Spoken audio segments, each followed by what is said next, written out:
Matagumpay na sinagawa ng kapulisan ng isang drug by bust operation sa 3rd Juntado Street, Barangay Kalumpang, Molo, Iloilo City nito lamang ikapito ng Oktubre taong kasalukuyan. Ang operasyon ay pinangunahan ng City Drug Enforcement Unit sa ilalim ng pamumuno ni Police Captain Ryan Chris Inot. Sa operasyon, nahuli ang suspect na si alias John, 18 anyos, grade 11 student na residente ng Barangay Kalaparan, Arevalo, Iloilo City. Na-recover mula sa suspect ang 170 grams na hinihinilaang shabu na may standard drug price value na tinatayang 1,186,000. Samantala, patuloy ang masusing investigasyon ng mga pulisya tungkol sa impormasyon galing sa testimonya ng suspect na di umano'y sa BJMP Ongka nang gagaling supply ng iligal na droga. Hemas rehas na ngayon ang suspetsado sa Iloilo City Police Station 4 na haharapin nito ang kasong may paglabag sa Republic Act 9165 o ang Comprehensive Dangerous Drugs Act of 2002. Ang matagumpay na operasyon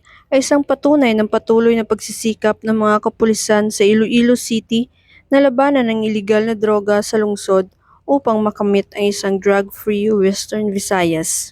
Mula dito sa Police Regional Office 6, ako ang inyong Police News Network Correspondent, Patrolwoman Ledilyn Bansagon, alagad ng batas, tagataguyod ng Balitang Pulis.